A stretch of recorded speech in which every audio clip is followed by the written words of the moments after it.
कौनसी देशर सार्वभौमत्व रक्षा दिगरे पदक्षेप कौन हेबा दरकार एकथा आउ किए बुझुबा न बुझु ओडिशार बरपुत्र प्रखर धीशक्तिर अधिकारी बिजु पट्टनायकଙ୍କୁ बेस जଣା थिला।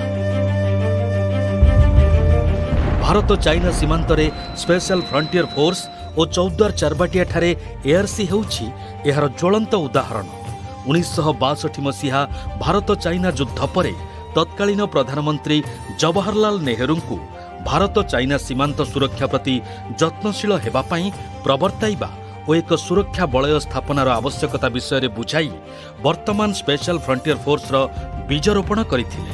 तिब्बत शरणार्थी मानकर साहस और प्रतिकूल परिस्थिति रे लढ़िबार क्षमता को ठौरै पारिथिले बिजुबाबू एवं सेमानंकु नै एक स्वतंत्र सीमांत बलय निर्माण करिबा पई नेहरूंकु राजी कराई पारिथिले। आज सेही सुरक्षा बलय गलवान घाटी रे चाइना सैन्य मानंकु किभଳି सामना करिछि से कथा सारा विश्ववासी देखिछन्ति। एथिरु स्पष्ट भावरे अनुमान करि हुए बिजुबाबूंकर दूरदर्शिता। निधनर 23 वर्ष परे मध्य तांक चिंतनर वास्तविकता आज समय रे बेस उपलब्धि करि हेउछि।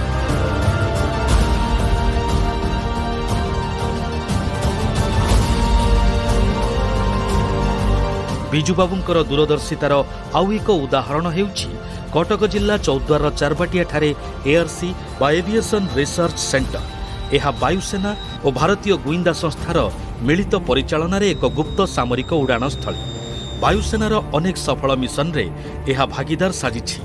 वैदेशिक नीति और प्रतिरक्षा विषय रे यथेष्ट ज्ञान रखिथिबा ओडिशार बरपुत्र स्वाभिमानी विजयानंद पट्टनायक प्रत्येक क्षेत्र में निजर विजय यात्रा अब्याहत रखिथिले। राजनीति करुथिले सत हेले राजनीतिर यथेष्ट ऊर्ध्वरे रही नेउथिले जनमंगलकारी योजनार सिद्धांत।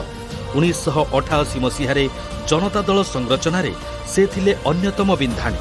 1960 और 1990 मसीहारे ओडिशार मुख्यमंत्री भावरे ओडिशार मानकु विश्व दरबार रे प्रतिष्ठित करैबारे मुख्य नायक साजिथिले। सेही प्रबाद पुरुषंक नामरे नामित बिजु जनता दल आज निजर 23तम स्थापना दिवस रे महानायकंक आदर्श रे अनुप्राणित होई ओडिशा को सर्वांगीन उन्नति पथरे आगे नबार दृढ़ संकल्प नेइछि।